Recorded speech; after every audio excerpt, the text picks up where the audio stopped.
Clotheshorse is brought to you with support from the following sustainable brands. Selena Sanders, a social impact brand that specializes in upcycled clothing using only reclaimed vintage or thrifted materials from tea towels, linens, blankets, and quilts. Sustainably crafted in Los Angeles, each piece is designed to last in one's closet for generations to come. Maximum style, minimal carbon footprint. Picnic Wear, a slow fashion brand made by hand in New York City from vintage and deadstock textiles. Picnic Wear strives for minimal waste but maximum authenticity. Future vintage over future garbage. Find Picnic Wear on Instagram at Picnic Wear, and that's Wear, W-E-A-R, and at www.picnicwear.com. No Flight Back Vintage, bringing fun new life to old things. Always using recycled and secondhand materials to make dope-ass shit for dope-ass people. See more on Instagram at No Flight Back Vintage. Shift Clothing out of beautiful Astoria, Oregon, with a focus on natural fibers, simple hardworking designs, and putting fat people first. Discover more at shiftwheeler.com. Late to the Party, creating one-of-a-kind statement clothing from vintage, salvaged, and thrifted textiles. They hope to tap into the dreamy memories we all hold. Floral curtains, a childhood dress, the wallpaper in your best friend's rec room, all while creating modern, sustainable garments that you'll love wearing and have for years to come. Late to the Party is passionate about celebrating and preserving textiles, the memories they hold, and the stories they have yet to tell. Check them out on Instagram at Late to the Party People. Vino Vintage, based just outside of LA. We love the hunt of shopping secondhand because you never know what you might find. Catch us at flea markets around Southern California by following us on Instagram at vino.vintage so you don't miss our next event. Shop Journal Vintage, specializing in upcycled, handmade, and vintage fashion for all genders. Owner Laura makes each piece by hand with love in Pittsburgh, Pennsylvania, with an emphasis on upcycled menswear, tie-dye, modern jewelry, cottagecore collars, and everything in between. Shop Journal makes pieces they love and hopes you will too. Getting dressed should always be fun. See more on Instagram at shop_journal. Old Flame Mending helps you keep your clothes intact through clothing repair, visible mending, and tailoring. Through extending the life of textiles, Old Flame Mending makes your pieces not only wearable and functional again, but also unique and beautiful. This mending duo is based in Pittsburgh, but they take mail-in mending orders from anywhere in the U.S. For more information, visit them at oldflamemending.com or follow them on Instagram at oldflamemending. Gabriella Antonis is a visual artist and an ethical trade fashion designer. But Gabriella is also a radical feminist micro-business. She's the one-woman band trying to help you understand why slow fashion is what the earth needs. The one-woman band to help you build your own brand. She can take your fashion line from just a concept and do your sketches, pattern making, grading, sourcing, cutting, and sewing. The second option is for those who aren't trying to start a business and who just want ethical garments. Gabriella Antonis will create custom made-to-measure garments just for you. Her goal is to help one person of any size at a time, including beyond size 40. To inquire about this serendipitous intersectional offering of either concept, DM her on Instagram to book a consultation. Please follow her on Instagram and Twitter at Gabriella Antonis. Dylan Page is an online clothing and lifestyle brand based out of St. Louis, Missouri. Our products are chosen with intention for the conscious community. Everything we carry is animal-friendly, ethically made, sustainably sourced, and cruelty-free. Dylan Page is for those who never stop questioning where something comes from. We know that personal experience dictates what's sustainable for you, and we are here to help guide and support you to make choices that fit your needs. Check us out at dylanpage.com and find us on Instagram at dylanpagelifeandstyle. Salt Hats, purveyors of truly sustainable hats, hand-blocked, sewn, and embellished in Detroit, Michigan. Find us on Instagram at Salt Hats. Wide-Eyed Vintage, a curator of truly covetable vintage from Minneapolis, Minnesota. Wide-Eyed Vintage encourages the experimental spirit of dressing up and will provide you with all the special pieces that will make your wardrobe truly unique.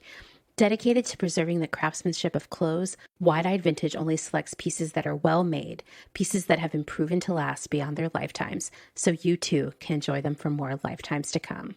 See more on Instagram at wide_eyed_vintage. Karen Kinney Studio.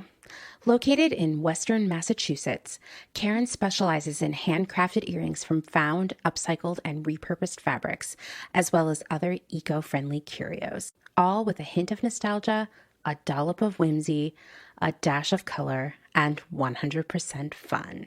Karen is an artist/designer who believes the materials we use matter. See more on Instagram at Karen Kinney Studio or online at www.ckinney.com. Gentlevibes Vintage. We are purveyors of polyester and psychedelic relics. We encourage experimentation and play not only in your wardrobe, but in your home too. We have thousands of killer vintage pieces ready for their next adventure. See them all on Instagram at Gentlevibes Vintage. Thumbprint is Detroit's only fair trade marketplace located in the historic Eastern Market. Our small business specializes in products handmade by empowered women in South Africa, making a living wage, creating things they love like hand-painted candles and ceramics. We also carry a curated assortment of sustainable and natural locally made goods. Thumbprint is a great gift destination for both the special people in your life and for yourself. Browse our online store at thumbprintdetroit.com and find us on Instagram at thumbprintdetroit.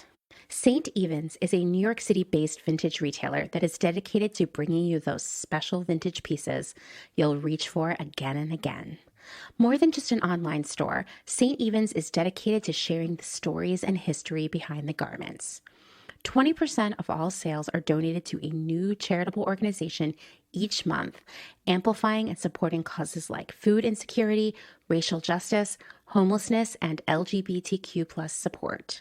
For the month of March, St. Evans is supporting the Chicago Period Project, an organization that empowers homeless and in-need people to experience their periods with dignity. This feminist grassroots organization distributes pads, tampons, underwear, and other critical menstruation supplies to local shelters, schools, and crisis support networks.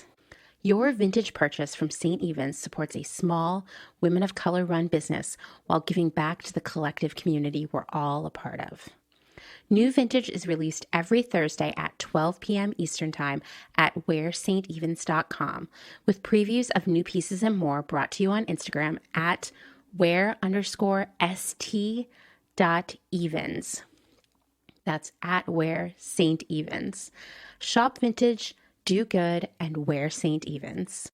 Blank Cass, or Blanket Coats by Cass, is focused on restoring, renewing, and reviving the history held within vintage and heirloom textiles. By embodying the love, craft, and energy that is original to each vintage textile as I transfer it into a new garment, I hope we can reteach ourselves to care for and mend what we have and make it last.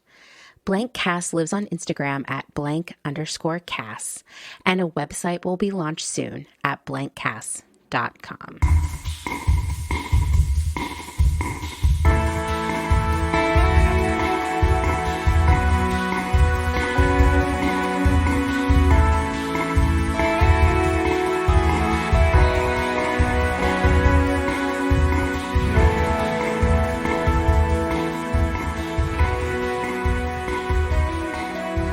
Welcome to Clotheshorse, the podcast that once owned a super shiny pair of pleather pants.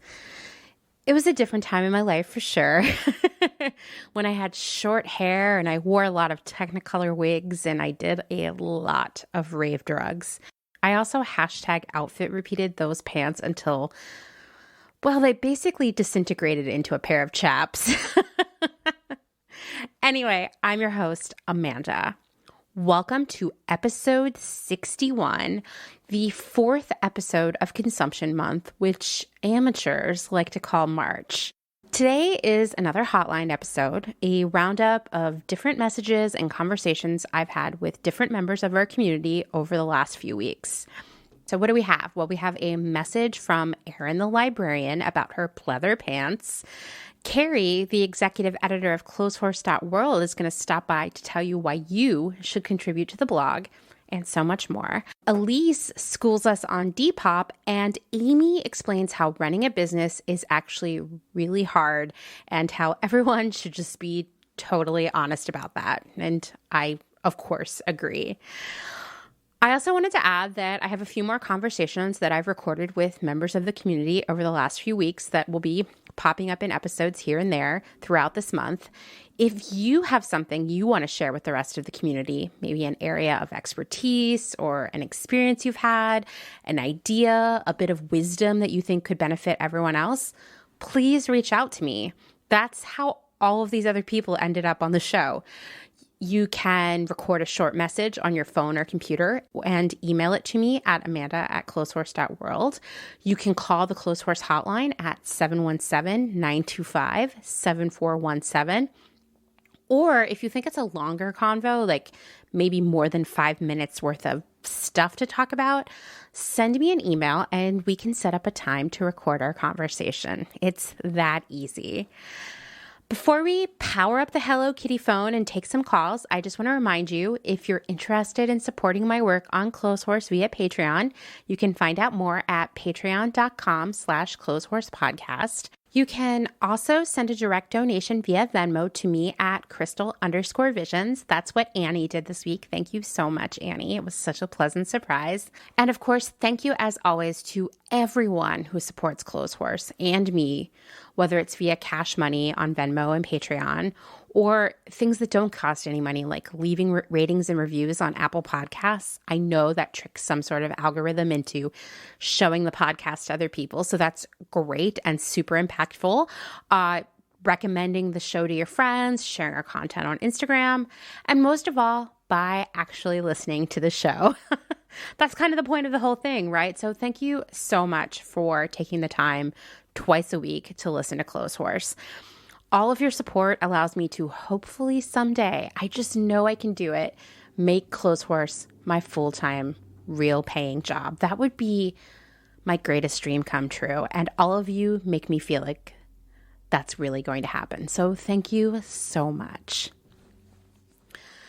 Okay, our first call today is from Erin the Librarian, who by now you all know. And it just occurred to me as I was editing this episode, I think we should just give Erin like a recurring sort of audio column here at Clotheshorse. I know you all would love that too. So Erin, let me know if you're interested. You are such a great starter of conversation on this show, and I think your input and your opinions and thoughts are so important.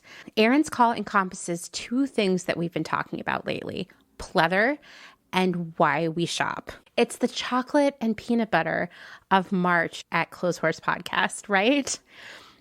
So let's take a listen. Hey Amanda, it's Erin the Librarian again. I didn't want to clog up the airwaves so soon after my last voicemail, but I wanted to share something that I thought was perfect for Consumption Month. It's the story of my pleather pants. So long story short, I bought some pleather pants back in September, and for the record, yes, they were advertised as vegan leather pants. Now, I didn't know about Clotheshorse back then, but I was still trying to be like a good steward of the environment and buy less stuff in general. I had read Elizabeth Klein's 2 books about the fashion industry, and even though I was buying better quality stuff, I was still finding myself succumbing to emotional purchases more than I'd like to admit. I was really trying to stop. And this past June, I had the perfect excuse to stop clothes shopping for a while. I found out I was pregnant. Totally unexpected, but once I got over the initial shock, I was really excited and I thought it was like perfect timing. It sounds corny, but I had like so much hope for the future, and it was really helping me like stop buying non-essential stuff. Pretty much the only thing I bought was like Chipotle burritos because I had this massive craving and it was like the only thing I could stomach eating. Anyways, fast forward to my first ultrasound appointment in July and we find out the embryo didn't develop. We were going to wait a week to be sure, but between that appointment and the follow-up, my miscarriage started. So to say I was crushed was probably like the biggest understatement. And I was really surprised at how hard I took it considering like I knew the risk was there.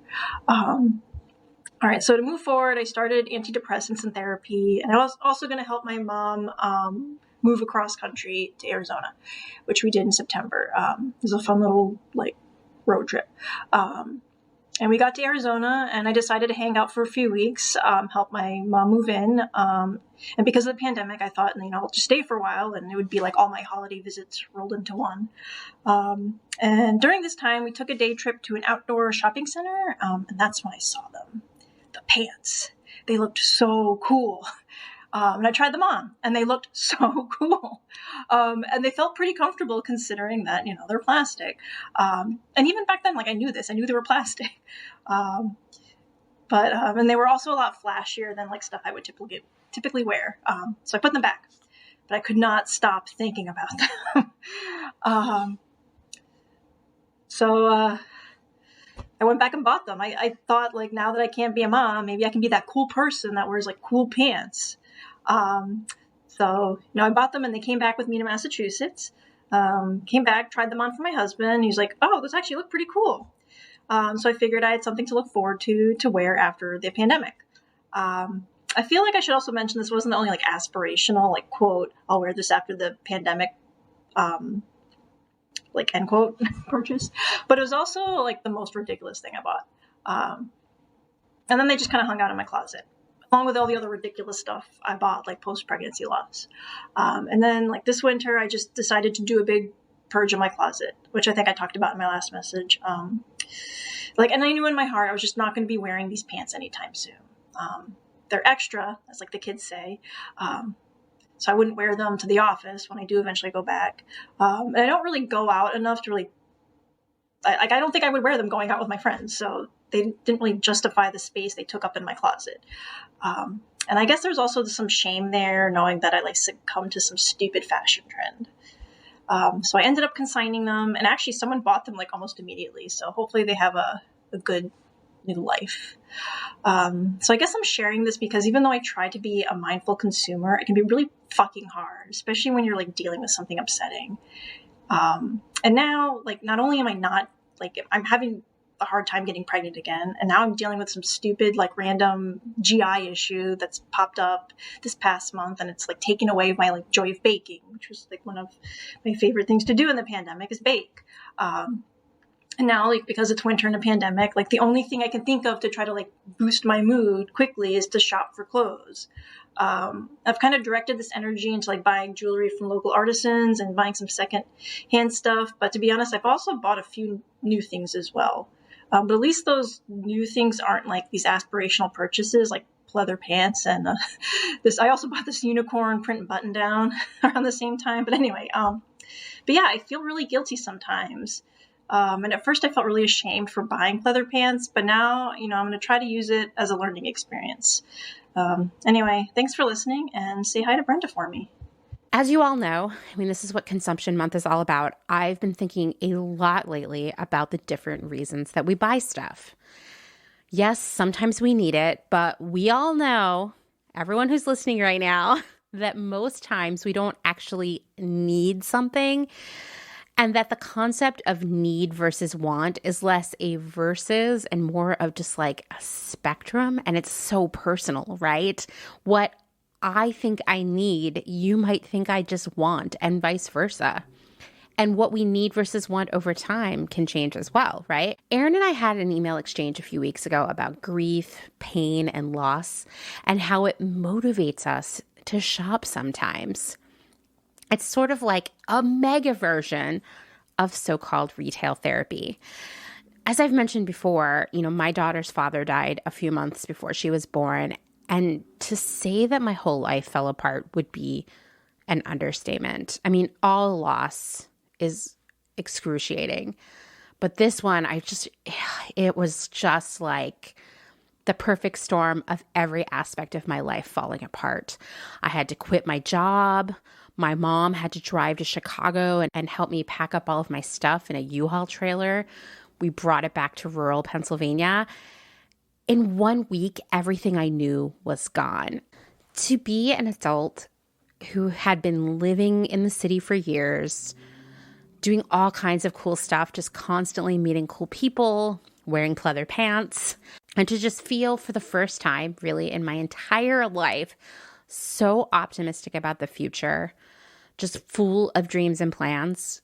And then to quite suddenly, almost as if someone had flipped a switch, to find myself living with my mom in a trailer in rural Pennsylvania, a place that I had dreamed of leaving since probably kindergarten.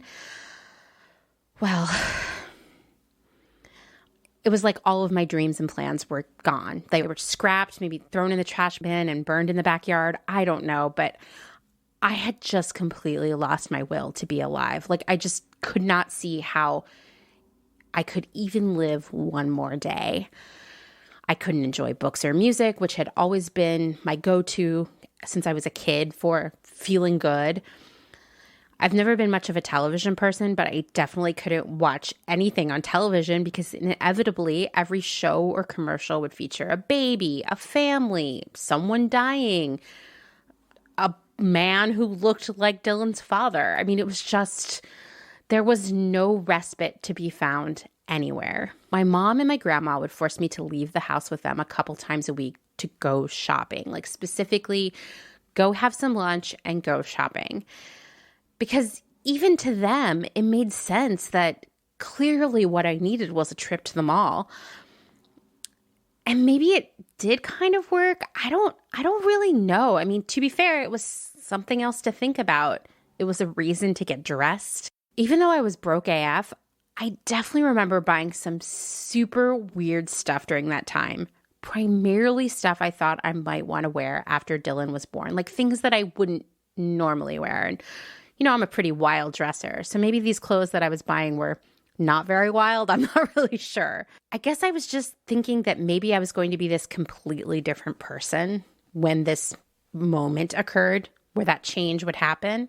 Does this sound a lot like Erin's pleather pants or what? I mean, I do have a habit of shopping when I'm sad. I've talked about that here before. And maybe it started then, but more likely I've been doing it a lot longer than that. Because as I've mentioned in the past, my grandma used to take me shopping a lot when I was having a bad time at home, which, to be honest, was most of the time. What I wonder now is it the actual stuff we buy that we expect to make us feel better? Or is it just the idea that these purchases will create a new future for us? I mean, you know which one I'm leaning towards, right? Because I can look back now and I definitely felt so just like destroyed when I was buying all of these clothes for this new life that was supposedly coming down the road for me when all of the pain and sadness was over. Like, I needed to believe that there was a light at the end of the tunnel, and maybe buying a new wardrobe was proof that better times were coming, or at least it was getting me closer to those better times. I will say, because I've been thinking about this a lot lately, obviously, a lot of my shopping outside of the randomness of thrifting, which I can't control what I'm going to see there, but like other shopping outside of that, always begins as like an idea in my head, a feeling, a vision of a way I want to feel. And the sort of accoutrement to get there are what I need to buy, right? So it's like I create this shopping list based on this vision I have of some moment that hasn't come yet. It might be a dress or a pair of shoes or some wild eyeshadow, but I see in that vision of this future that I need that thing. And sometimes that vision is actualized. Other times it's definitely not. Buying the thing doesn't change my reality. I've been trying to retrain my brain to create that vision with things I already own. And it's not easy, right? Because there's this hopefulness that we have when we buy something new. I catch myself constantly starting this exercise of this vision of what I'm going to be when I acquire this thing and that perfect moment that will exist because of that. We know that changing our habits, consuming less, transforming our relationship with stuff, it's an ongoing process. And it's an ongoing process for me too, which is why I want to talk about it. I would love to hear all of your thoughts about grief shopping, just generally why you buy things, how you're changing your habits. Like, what are you doing inside your brain? Do you get that weird vision of that moment where everything is amazing? Tell me about it. Let's keep this conversation going, even past consumption month, you know? We learn from one another by sharing our stories and experiences. So drop me an email or call the hotline, or do what Erin did and record a voice memo and send it my way. Thanks for doing that, Erin. And I meant what I said about a recurring segment. Okay, well, next, Carrie is the executive editor for Clotheshorse.world. She actually works in the publishing industry, so we are super lucky to have her on the team. She and I took some time this week to talk about the blog and why you should contribute. So let's take a listen. Hey, why don't you introduce yourself? So I'm Carrie. I've called the hotline a few times, and I'm the executive editor of Clotheshorse.world, the blog. So I work closely with Meg, the content producer. She was on a couple of weeks ago. She described herself as like everyone's cheerleader, and yeah, which is great. It's the perfect role for her. She makes everything feel possible. It's true. And then my role kicks in once a contributor submits a draft of their post.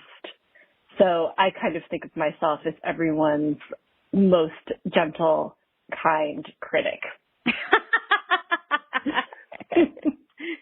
Yes, but it's more than that, because I really think that you help everybody sort of fine tune. You sort of polish what they created so that it brings out all of their best attributes. And I think, you know, I mean, you and I have forthcoming a hot vegan leather piece, and you really took it and made it even more focused and direct and clear.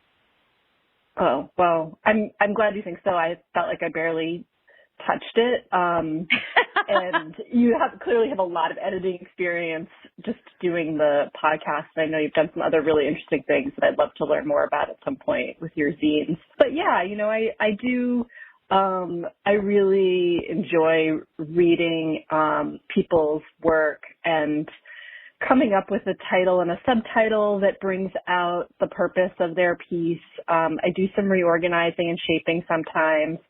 If something is missing or unclear, I'll ask the contributor to expand on it or rewrite. I feel like sometimes people come really close to saying what they want to say and they just, you know, shy away from it. And I try to ask some questions to tease that out. So I'm not really criticizing. I'm trying to amplify and, like you said, make, help people express themselves at their best.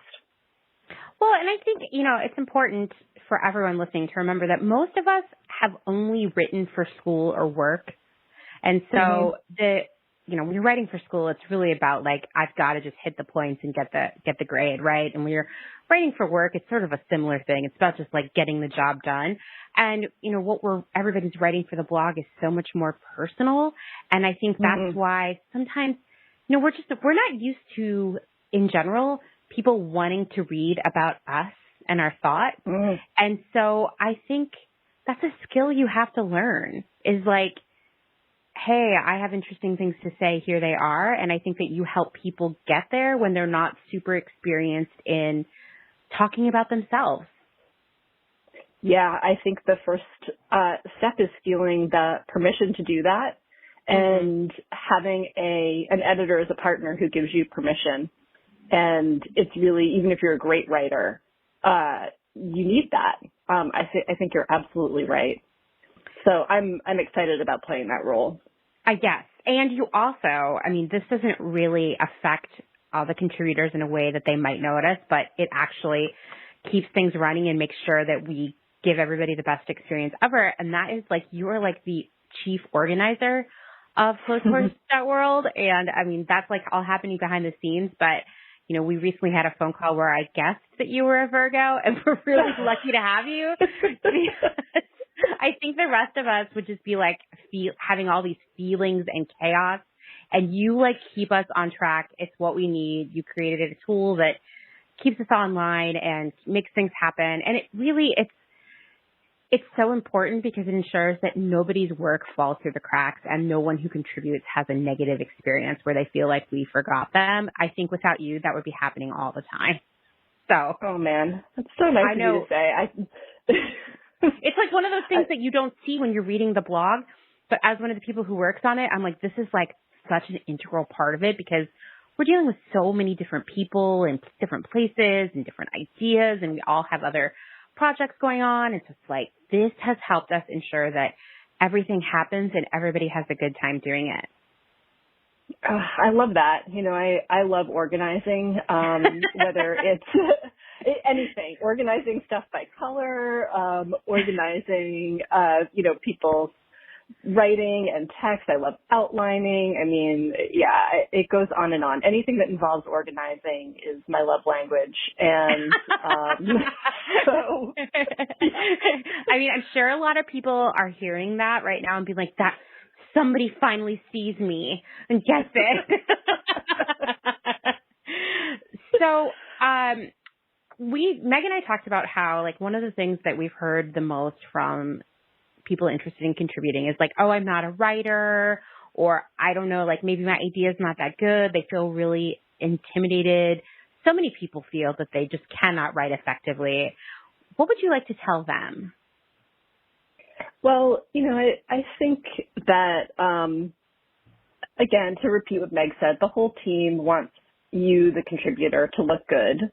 And so we're all invested in that. And I think when, people are critical about themselves as writers, I've really come to understand that a writer is anyone who is willing to just represent their voice on the page. Mm-hmm. It doesn't need to be neat. It doesn't need to be perfect. It really just needs to be honest.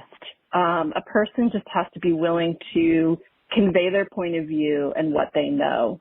And I, as an editor, really just want to stay true to that voice that I hear when I'm reading the work. Everyone's work brings a different voice in my head when I'm editing, and I love that. Mm-hmm. And I mean, I already know what your voice sounds like, and your writing sounds exactly like your voice. But I feel like everyone has a certain tone and personality, mm-hmm. and so I would say, like, don't worry about being a quote unquote writer. Focus on getting, your honest experience and thoughts on the page, and then we'll figure out how to polish it. It's kind of like editing is like sculpting, and I look at the writing as clay. And I really love to edit, but I need writing. I need the clay in order to practice my craft. So I just don't want people to hesitate to submit because of that. Yeah, I think that's such a great point. We're all in a mutually beneficial situation right now. Like, we all mm-hmm. enjoy working on this. We're super passionate about it. And it for all of us, it kind of brings together all of our interests. I mean, like, obviously none of us get paid for this. We do it because we love it, which brings me to the next point or question, I guess. It's 2021. It's the era of TikTok. Why should people blog these days? Because there are so many other ways to reach people with your ideas. Yeah, it's true. There are so many ways to engage and have a voice online, if that's what you want. And clearly, I mean, our blogging process, if we're able to move swiftly, takes a little over 2 weeks from submission to posting. So that's not exactly instant gratification. But Meg talked about the therapeutic aspects of writing, and I completely agree with what she says. Just from the standpoint of the process of writing something long form, it's just such a great way to, get in touch with yourself and express yourself and give yourself time. And then I'd say that contributing to the blog gives you a chance to showcase what you know and care about. And it's a great platform and an online space that's accessible and official. And in other words, you can direct a prospective employer or your grandmother or a friend to the blog and say, hey, I wrote this. I contribute to a sustainable fashion and lifestyle blog. And that to me sounds a lot smarter than, I really spent a lot of time on this Instagram caption. No offense to you, Amanda. No, I hear you. I laugh to myself about the amount of effort I put into Instagram captions all the time, And actually, when we all first started talking about the blog, I said, I feel really limited by these Instagram captions. what if I could really explore a topic? Like, even for me, I would have to say, like, contributing to the blog allows me to really shape my own ideas, about the things I'm passionate about and share information, because I'm constantly reading something and I'm just like absorbing it all. And I like to have that synergy of turning it into a real idea, which I can do for the podcast. But, I also do a lot of that on Instagram. But, it's only, I want to say 2,100 characters and an Instagram caption. That's a really challenging medium.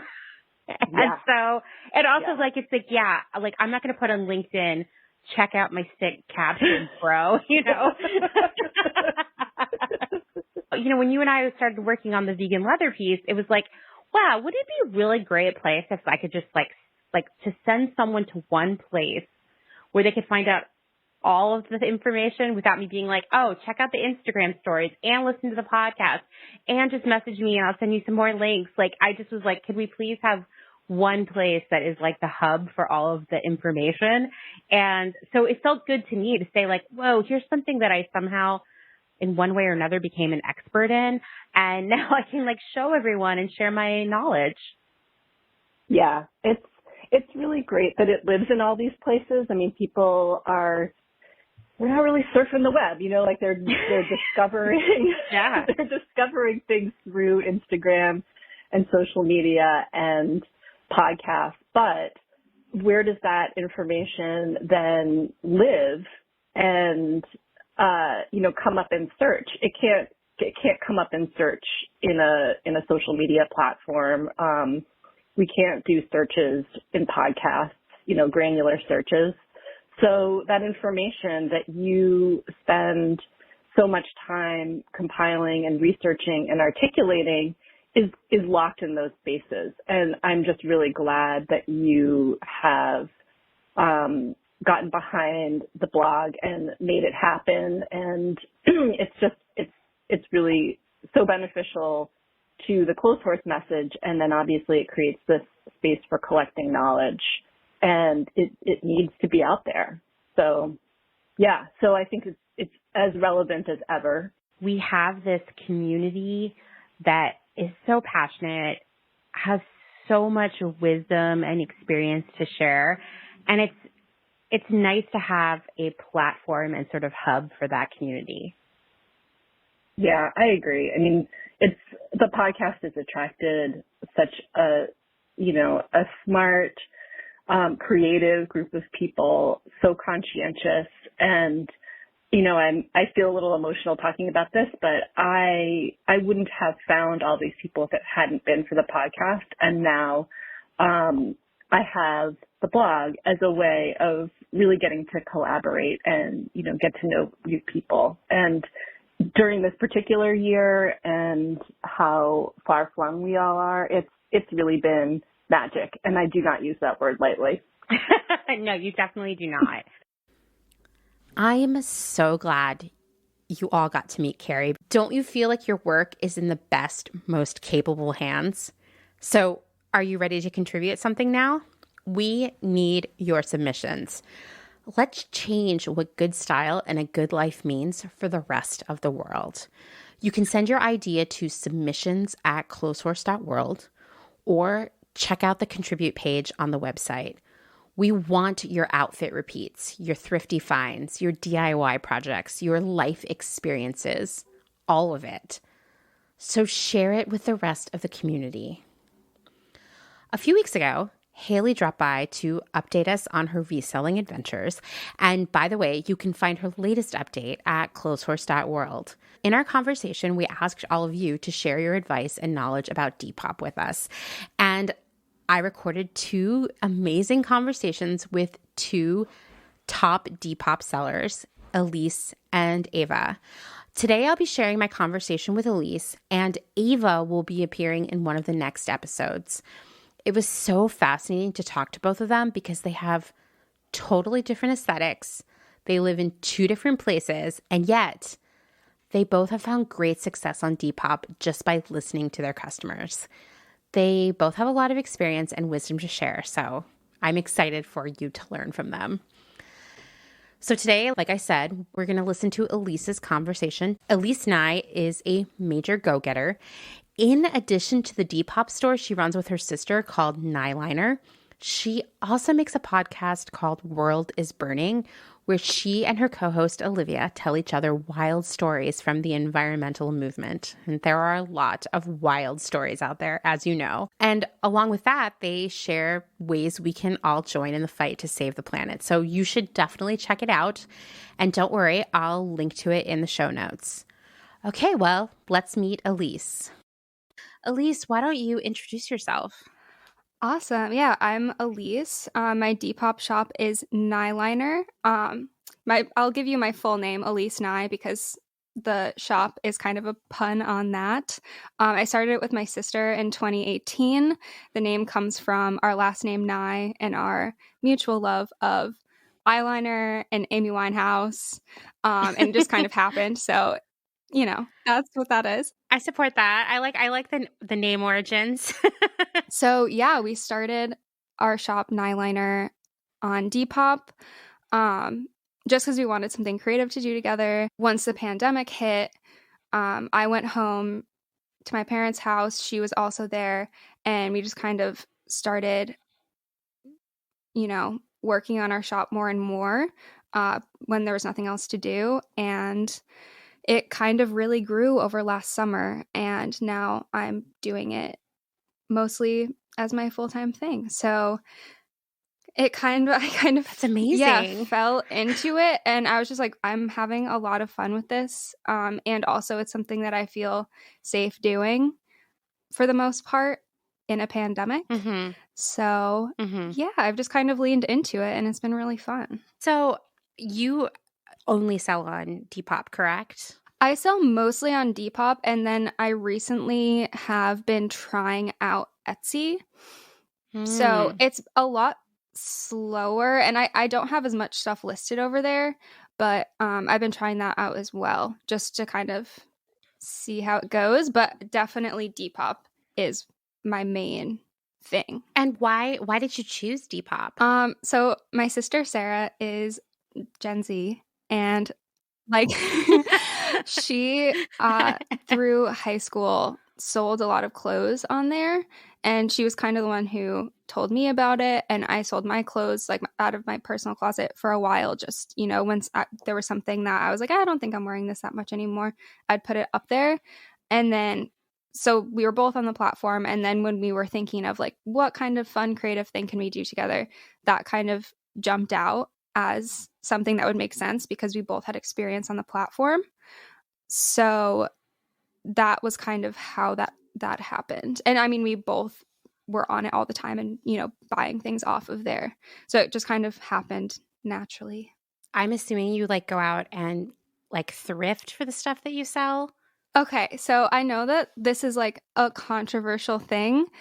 So that was kind of how I started. But when there was a lot of discussion about like gentrifying thrift, which I think there can be a lot of different ways that can go because there's so much on like at thrift stores. But since the pandemic happened, I've pretty much been sourcing from like just like bulk things online and like lots of things, and then going to estate sales, specifically more towards the front end of the pandemic. I found a lot of online auctions and would do like virtual estate sales and then go pick things up so I didn't have to be around anybody. So yeah, I kind of got away from thrifting. I mean, I have so many feelings about that gentrification of thrift argument. Yeah. If gentrification is the term we want to use here, which I don't think is appropriate, what it really is like everything needs to be thrifting, or we're just going to destroy the planet even faster. I have a lot of feelings about the term gentrification specifically because it implies that thrifting as it exists right now is somehow like gross or not nice or unacceptable, and that those conditions would have to change in order to get average people to thrift. And I'm like, no, actually, like thrift stores have gotten pretty fancy. Yeah, it was just one of those where I was like, I'm not sure, so I'm just gonna take myself out of the situation and do something else. And like, honestly, I feel like it worked really well. Like, I've kind of almost preferred that just for myself. It's kind of like it can be grosser and weirder if you're going to someone's house, but also like I found like really cool vintage stuff, and it's also been fun to like get a collection of someone's like personal wardrobe, as like kind of morbid as that can be, but like listing on my shop, like it's all like cohesive things if I do like a round of that. So it's kind of been really fun, and I mean, it takes up as much time as I have. So I've just kind of switched it. Like, I might go back to sourcing from thrift stores, but yeah, it's just kind of been a fun adventure trying it from a different angle. And obviously, I still love thrifting and think more people should thrift. I think that so many people, when you say secondhand, the first thing they think of is a thrift store. And that's actually just like one part of this entire kind of ecosystem of secondhand stuff, not even just clothing. And like estate sales are a part of that. Yard sales. I love a good yard sale. Flea markets, auctions. I mean, there's just so much. And the ability to now buy like lots of this stuff online or like bales or blind boxes is kind of wild. There are so many ways in which you can either shop for yourself or shop for your business, which I think is great because I do think that when you say secondhand, people automatically go to thrift. Thrifting can be really daunting. And it is really labor intensive, especially if you're trying to run a business. Yeah. So I think it's always exciting to talk about all the other options. And obviously, I love an estate sale. So, but I'm also a creep and I want to see people's houses. You know what I mean? No, same. Oh my goodness. There's been so many estate sales where I've just been like, who was this person? Totally. That's my favorite part.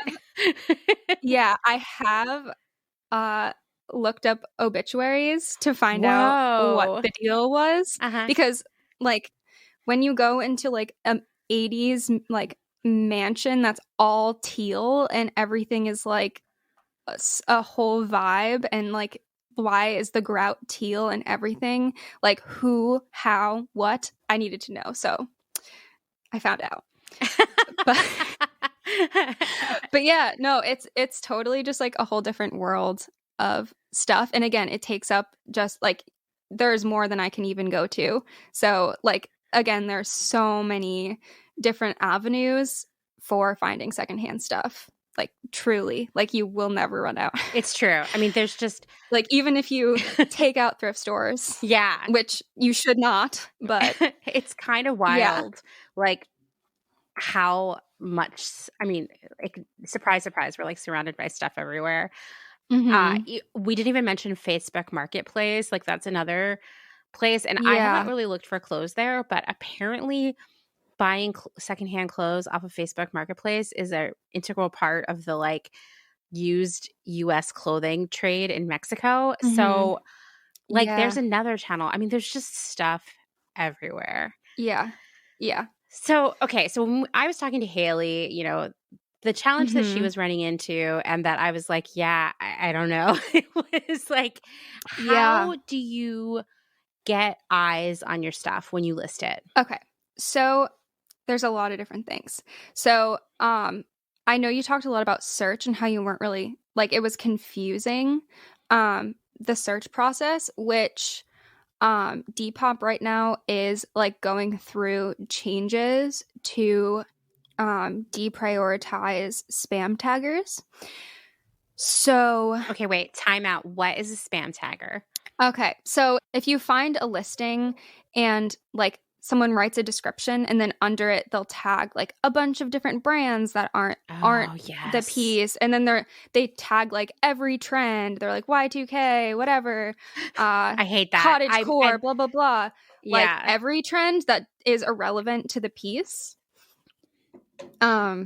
So like that is hopefully being worked out of the platform, or at least put down to the bottom of the search list. It's still a process. It's still happening. Those are still coming up in search, but that I think is something that clogs up Depop's search, which is probably why it's sometimes hard to find the thing that you're actually looking for.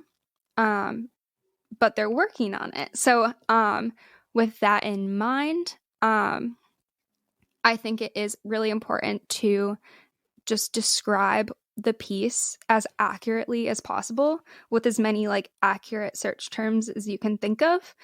Kind of just like think of all the things that you would use to search that piece and include it, like work it into the description somehow.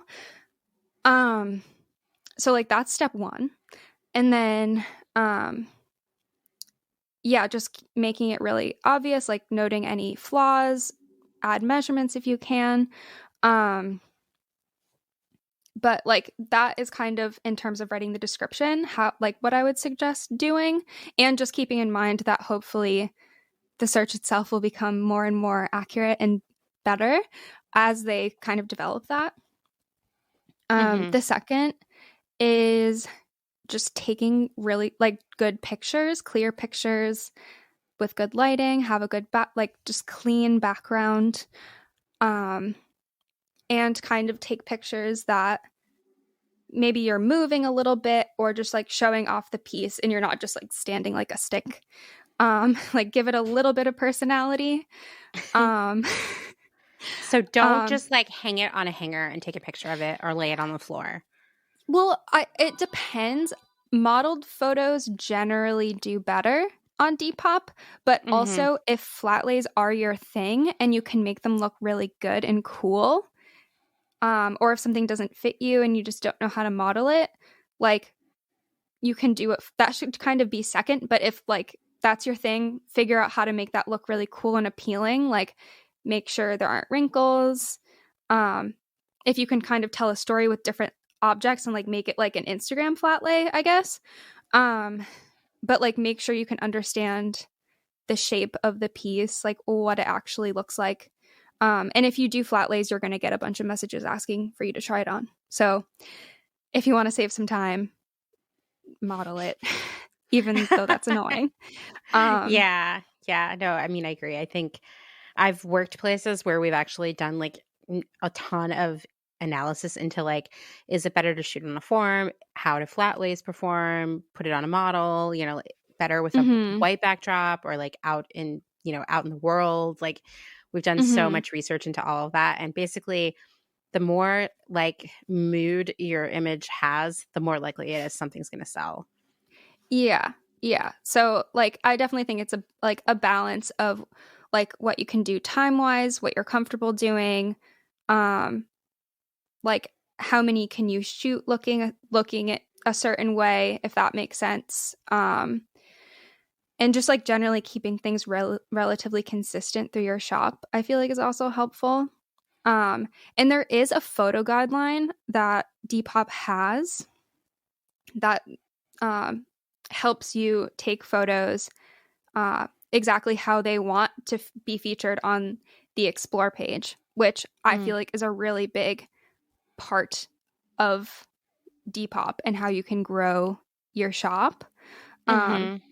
Like I've tried to follow their instructions pretty well, which again, just like good lighting, clean background, make sure the piece, like you can tell what it is. But being featured on the Explore page has gotten my shop a lot of traffic. And I've also been featured in the Meet the Seller section above the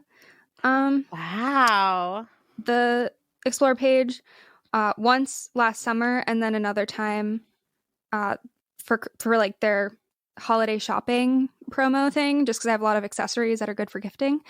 But like having their photos or having the photos that follow their guidelines will definitely get eyes on your page, outside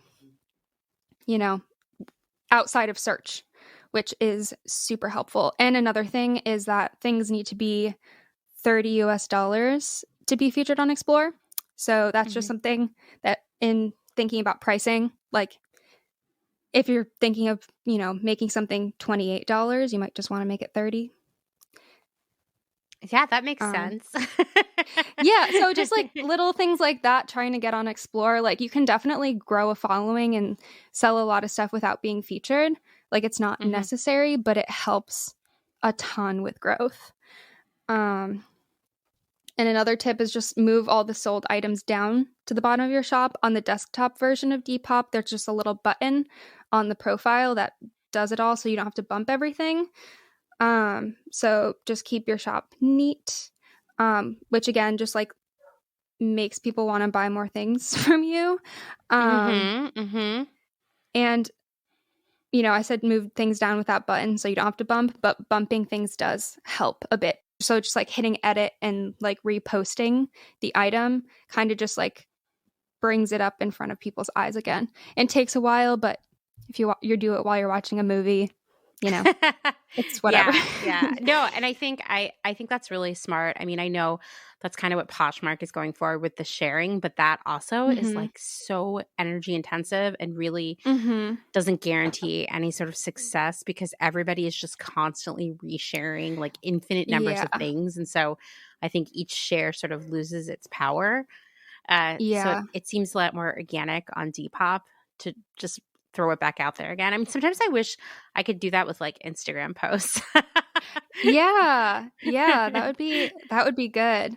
Which actually that's another thing is the Depop algorithm is apparently really close, or it's like similar to Instagram. So like it's kind of the idea where like if you post 6 different posts on Instagram at the same time, they're going to get less engagement, but if you were to post those 6 posts over a period of time, each one would get more engagement. So it's basically the same thing with Depop. So if you have, let's say you want to list 10 different things, you should try to not list them all at once. I don't always do that because I just want to get them out. That's a great piece of advice though, because just about anyone would assume like, why wouldn't you do that? Yeah. You know, just get her done. Yeah.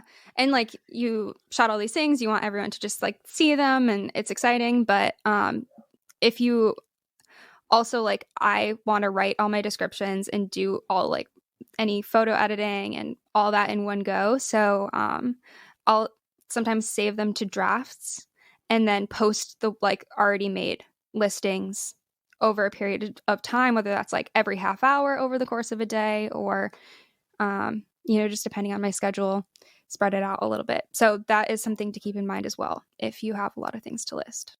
On a lot of the other apps, services, if you will, platforms, including Etsy, there is a lot of like push to offer free shipping. And it really pushes you up in the algorithm. Does Depop do anything like that? Yes, they do. So they want you to do free shipping. I do offer free shipping, but I think in the last episode that I listened to, I don't know when this would come out, but there was someone who said something about kind of saying shipping is included instead of free shipping, which I'm a big fan of because I think of it like I'm going to add the shipping cost onto the cost of the item. It's going to be in there. You're going to be paying for it. It's just not going to add shipping. So kind of just like, you know, the price up front, that's it. The whole thing is included. The service of shipping is included. And I will tell people that if they're trying to haggle with me, you know, if I'm like, that's too low, like shipping on this chunky sweater is going to be around $10. So like that's included in the price. I can't go lower than that. No, I mean, I love that. I think that there needs to be more of that because the average person, until they've had to sell stuff and ship it, doesn't realize that it costs more to send a sweater than a t-shirt. And they also, I just don't think people really have a firm grasp of how expensive shipping actually is. Because like I spend a lot of time at the post office, it seems like. And there's always someone in there being really angry about how much it costs to send something. Yeah. No, for sure. Especially if you get over the size limit. Like I've had things that have been like 1 inch over, like for a large thing. And then, it's a difference between like $20 and $60. And no, it's true. I've gone through this with microphones, shipping them around to guests, and like definitely had to make some changes early on where I was like, $50. That's like how much the microphone cost, you know? Yeah. So I get that. The other thing, I mean, this is not really an option on Etsy that I'm aware of, but like definitely a part of Poshmark, Mercari, eBay, basically all the other secondhand platforms, is making offers. Yeah. So, there's a whole, I feel like, etiquette around this on Depop. So basically, people find it very annoying when you, like, when people like your item. If you message them and like give them an offer or say, you know, whatever, that's really annoying to people. Because also, I think Depop is a bit more like browsy and like Pinteresty. Like, I'm gonna like collect things that I like and am inspired by, but it doesn't necessarily mean I'm gonna purchase it. That makes sense. Yeah. So, or even just like deciding things, I feel like people just want to like look and enjoy their time. And when people like pressure you or like, my whole shop's 30% off, like it just seems very pushy. So, people will message me for offers. I also do just like a general blanket offer. Like, if you follow us on Instagram, you get 10% off. So I have that in my description. So I kind of have like, let's say something is $24, it's $24 shipped. I have that in my description. After that, I say, you know, if you follow us on Instagram, you get 10% off. So I kind of give people an option to have an offer right in my description, and people will message me, follow me, and then I'll mark it down for them, put it on hold, and do things that way. But yeah, there's not really a great efficient system to like send people offers without being annoying, which is kind of just a bummer, but that's just how it is. I mean, I have such mixed feelings about offers, like both as a customer and a seller, like on Poshmark specifically. And I'm obviously not a professional Poshmarker. I'm just trying to like, you know, get stuff out of my life. And I would list something for like, you know, it would seriously be something that I listed for like $20 because I was like, I'm not trying to get rich. I just want to get rid of this. This is a thing that was like $100 and I wore once because I definitely used to have like a fast fashion addiction. And people would be like, offer me $5. And I'd be like, wait, but why? This was $20. Like, that's why like, honestly, that was like one of the like tips that I had thought of before our conversation.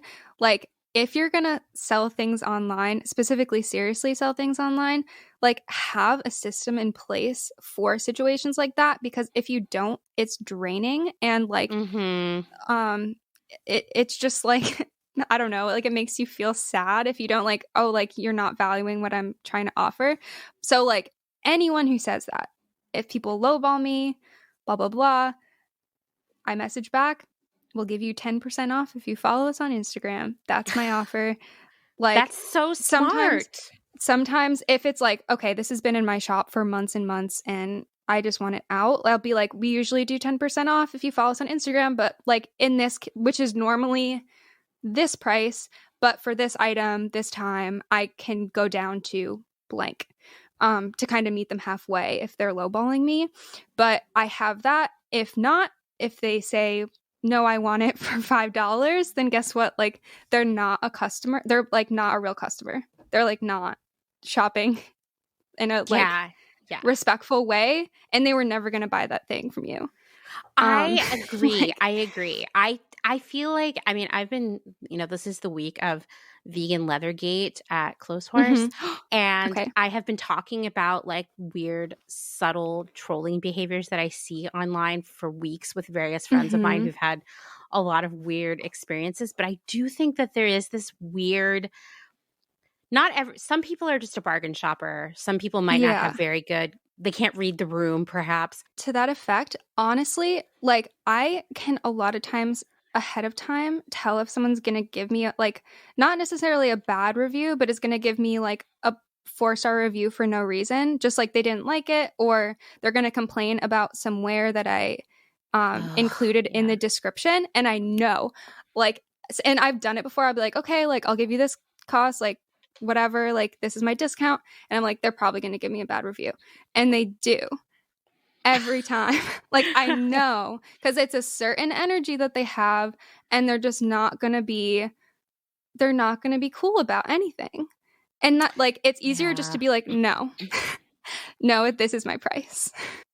Yeah, no, I get that. I think that's so interesting that you can spot that in advance. Yeah, I don't know. It's been a couple times. I'm like, I knew they were going to have some weird review. Like, I knew it. I felt it.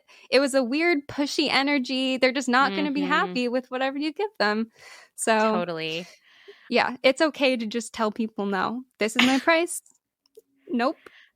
I mean, I think that obviously that's like amazing life advice. And I think that more and more of us are starting to learn that or try to practice that, especially if you're a woman, like you have kind of been taught your whole life to just like be a pleaser, go with the flow. Don't offend anybody by saying no. I mean, I that's like a big part of the whole like incel culture is like they don't really feel like women should be allowed to say no to them or friend zone them or whatever.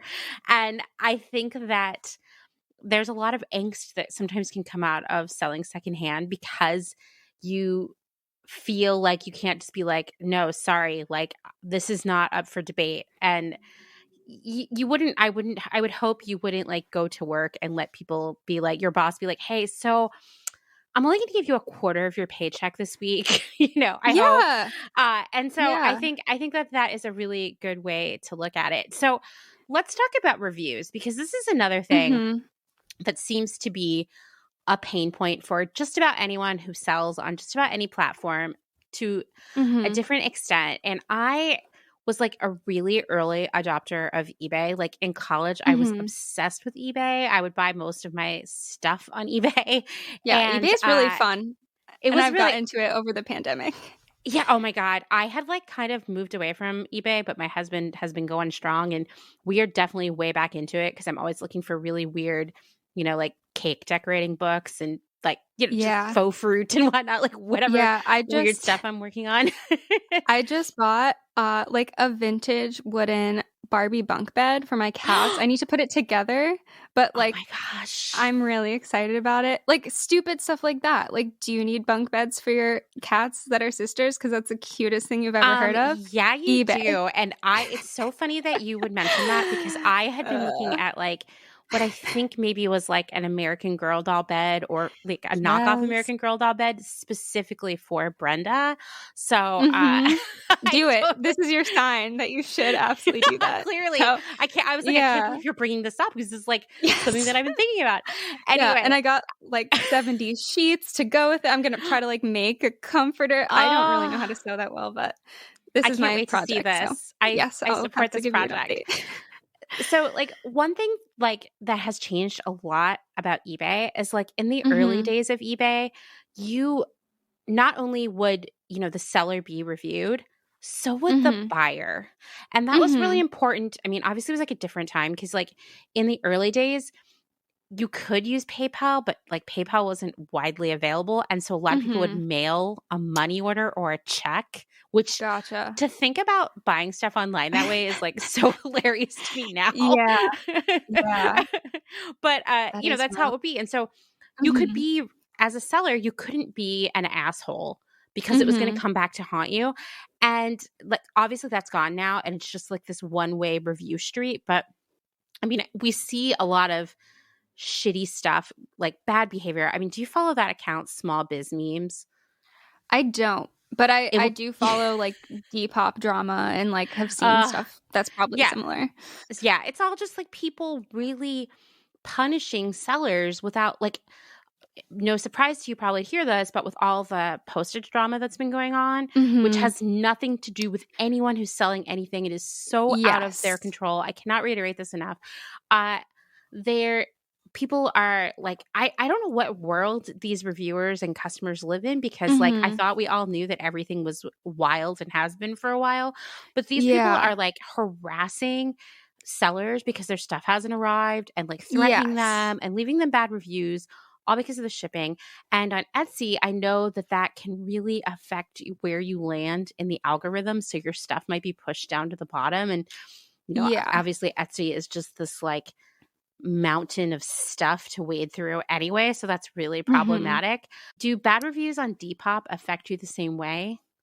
Okay. So there's like a couple things on that. So you have like an overall score, like an average, which is actually only the last 20 of your reviews. So like interesting. one really bad review, like if you sell a couple more things and get more reviews, like it isn't really going to make or break you.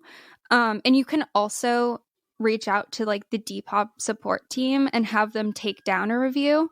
I haven't done this before, mostly because like I honestly don't care that much. And like if I have 3 or 4 star review that someone is just like, it didn't fit me, like I just don't feel like, unless someone's like, she scammed me, she's the worst, like unless it's like a totally false, like whatever, it'll go down the list. Like I know some people are really, really like obsessed with it, or like if there's like a 4-star review, people are like, I need to get it taken down, which like I just don't feel that strongly about it, especially like if on the front of my page it still looks like I have 5 stars. Like every other one of my reviews is like glowing, and hopefully like one it didn't fit me review isn't gonna stop people from trusting me.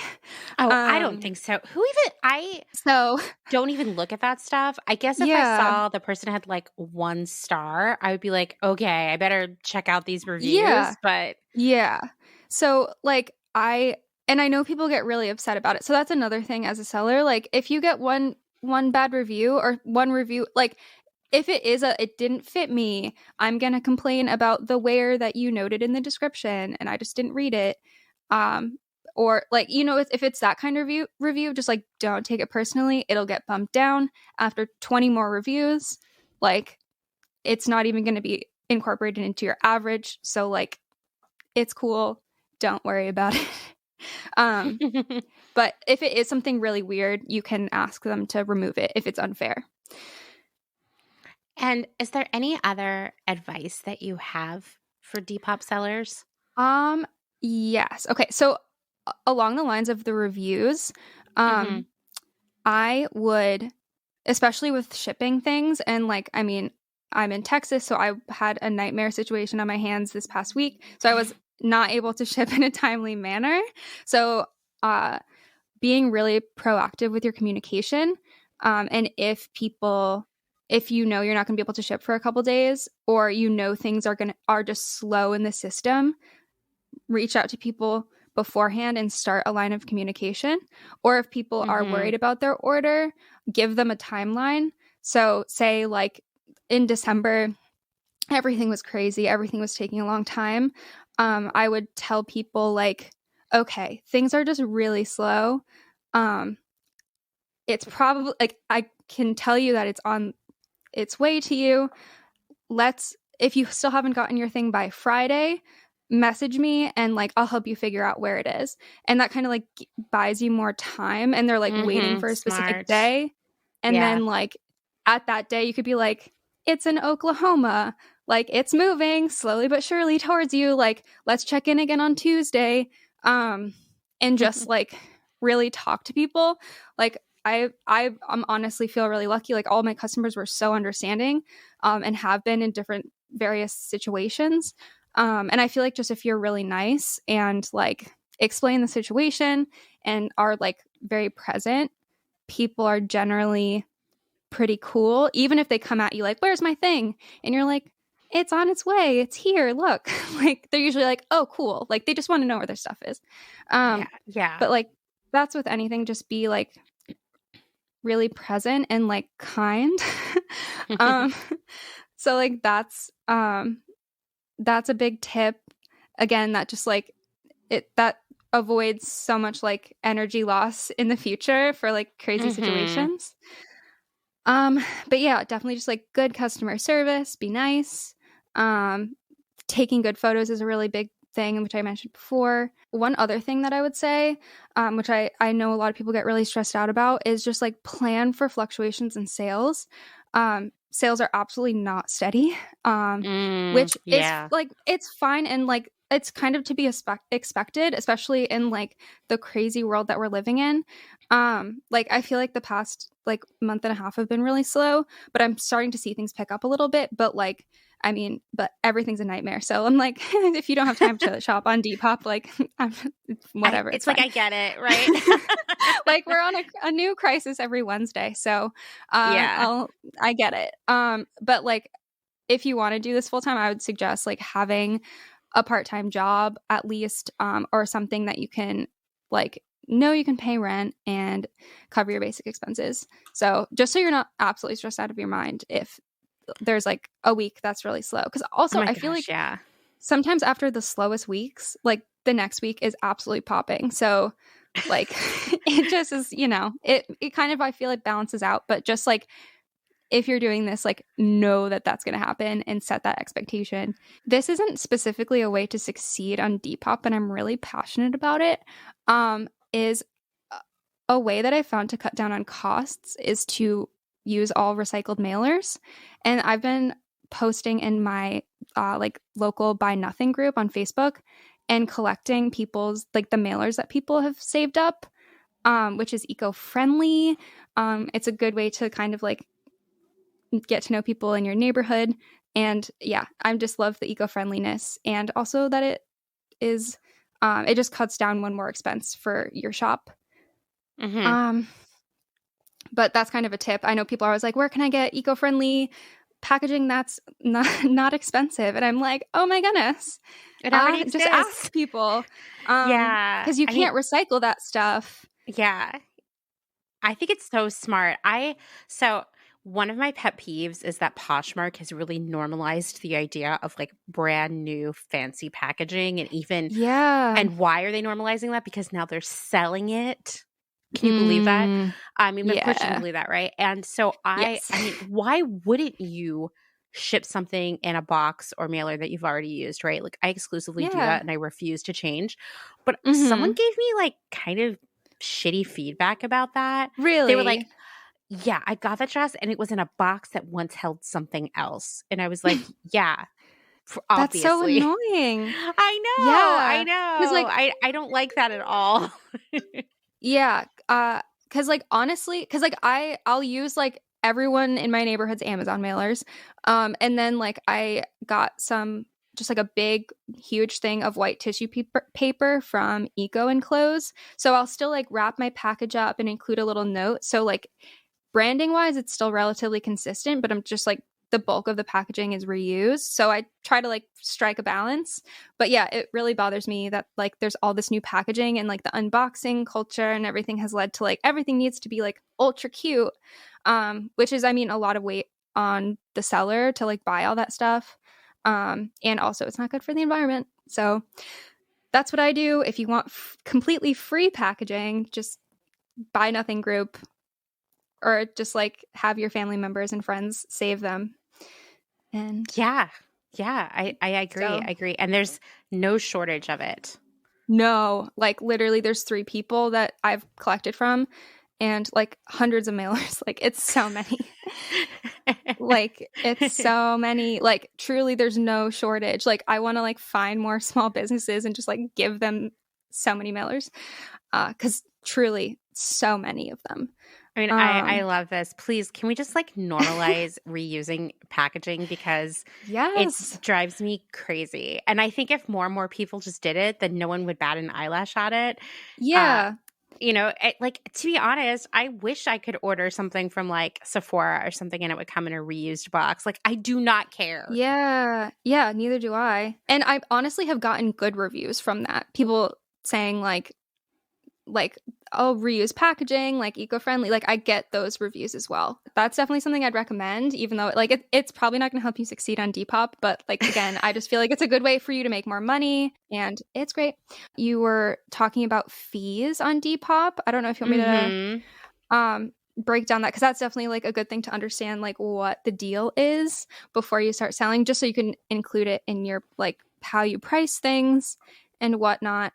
So basically, there's a 10% fee for Depop off any sale. You don't have to pay to list anything, which is nice, which is the case on Etsy.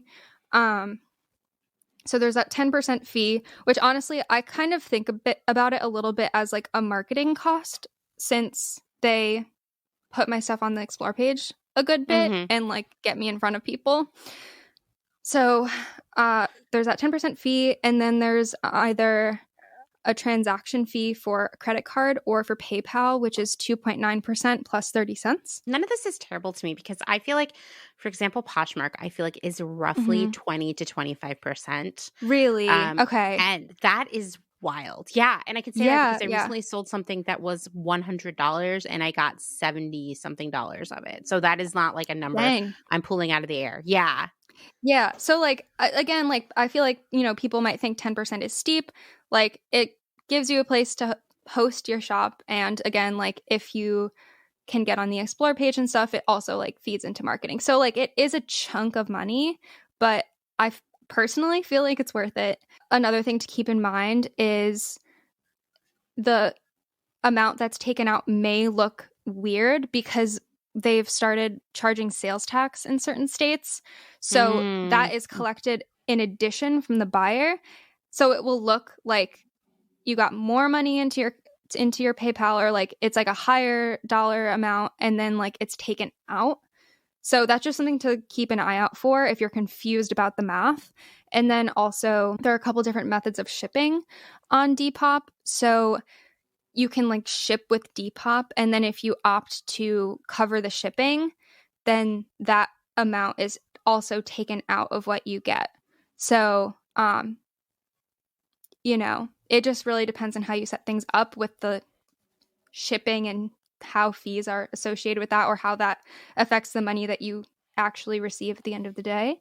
But that's basically the breakdown, the 10% plus the 2.9% plus 30 cents, which is like just general credit card stuff. Sometimes it looks funky, but if you sit down and do the math, like it all works out. I might be wrong here, so you can correct me. When you sell on Depop, you can kind of use any shipping service you want, right? Like you could take it to the post office. A lot of people use Pirate Ship.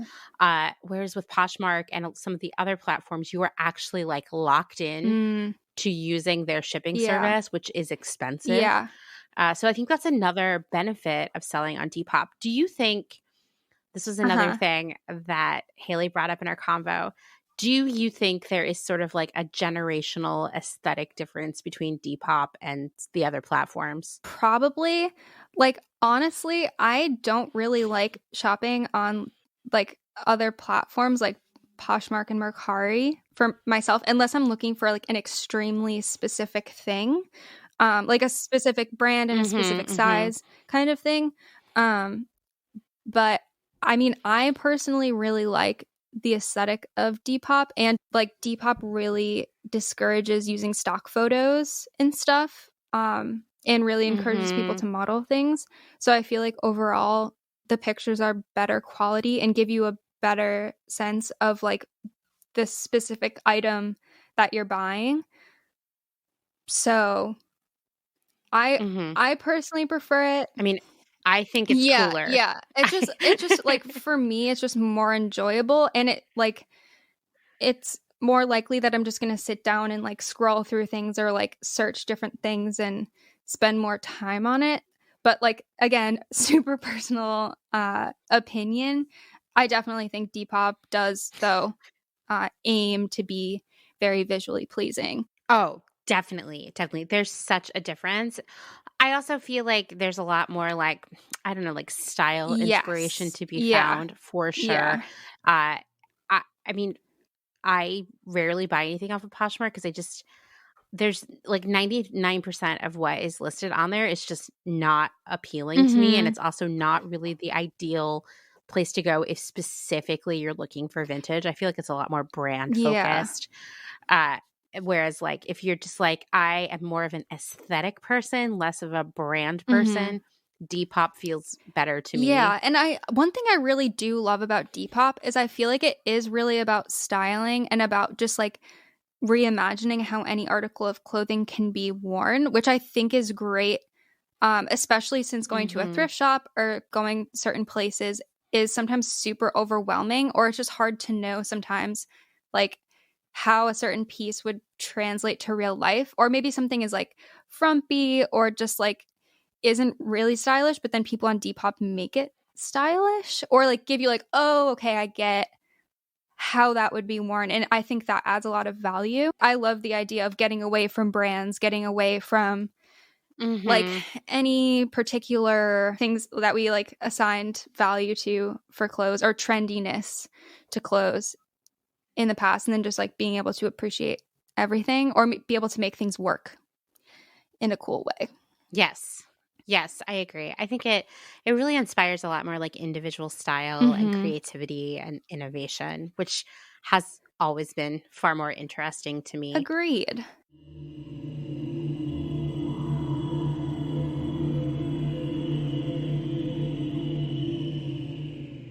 Thanks again to Elise for sharing all of her expertise with us. I learned so much. And I'm obsessed with her idea of reusing mailers. I mean, remember in the last episode, I was talking about how challenging it is to find truly compostable and biodegradable mailers. And I was messaging earlier today with Laura of Shop Journal about how just like impossible and tricky it is. So this is such a great piece of advice. You know what? We need to normalize reusing packaging. I hate that so much of it is wasted. And when you think about it, even more of it has been wasted during the pandemic with everyone shopping online. Let's reuse it. Let's not make it seem like, I don't know, right now it's sort of stigmatized. Like I don't know. Why is it stigmatized? We gotta undo that, right? And the best way to do that is by sharing this idea with everyone and practicing it ourselves. So save those mailers and all those little boxes for sending out gifts or shipping out your secondhand sales. Okay, I have one last conversation to share today, and it's with Amy of the Velvet Underground. She's calling in from Whistler, British Columbia, and she's here to tell you that running a business isn't always fun and easy. It's also stressful, it's scary, and you're constantly kind of learning via survival. So let's meet Amy. My name's Amy and I own the Velvet Underground in Whistler and my clothing brand HMU Apparel. Velvet Underground is a vintage store and a cafe. It was a plant-based cafe. Now it's more of just a coffee bar because we had to scale back. And my clothing brand it's sort of kind of, I guess, ticking away it's on the back burner. I kind of make things every now and then, but it's not as functioning, I guess, as it used to be. But that's that was the first business that I owned. So yeah, I guess I'll give you some backstory, I guess, on how it all started.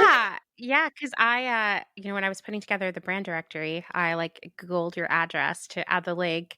And then I was like, oh, okay, so this is where it is, and you've got a lot going on there, like. Oh, yeah, too much.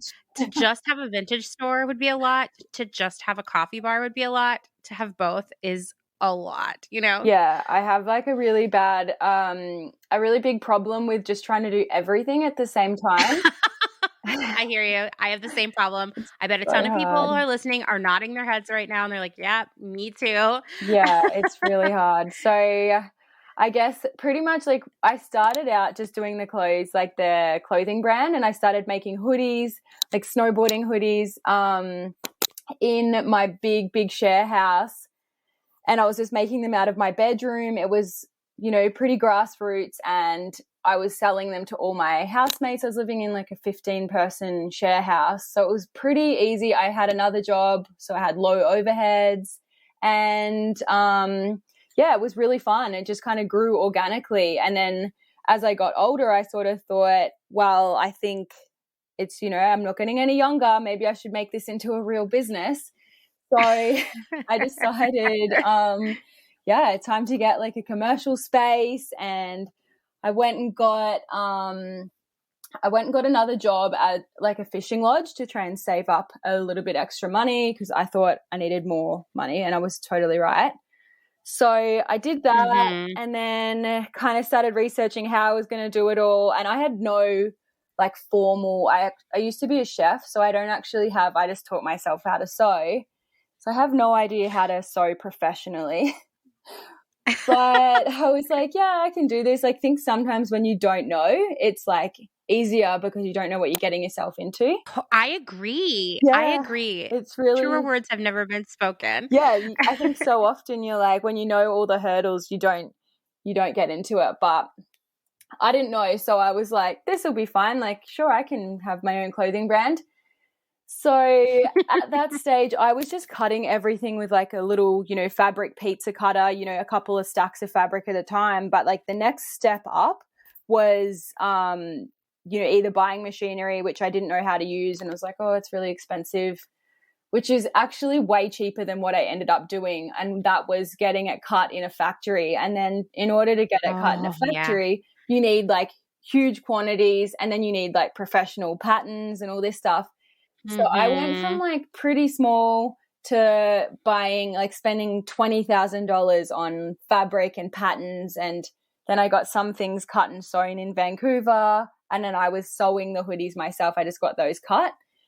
But yeah, it was like so scary. I just invested so much money. And, most of the people listening that are in, have a fashion background will know, like, if you stuff up the order of what they're cutting, like I would have just completely thrown away that $20,000. Like now I look back and I'm just thinking that was so stupid, but I was really lucky. Hey, this is how you learn, you know? So lucky that that didn't happen and I could still use it. But I threw myself into the deep end, and then I got a commercial space, a really tiny little sewing studio that was really cool. And shortly after I moved into that space, there was a guy next door, this old German guy, and he had a 1-bedroom apartment and a warehouse underneath that space. And he started chatting to me and was like, oh, I really want to retire. You should expand your business. This warehouse would be perfect. And I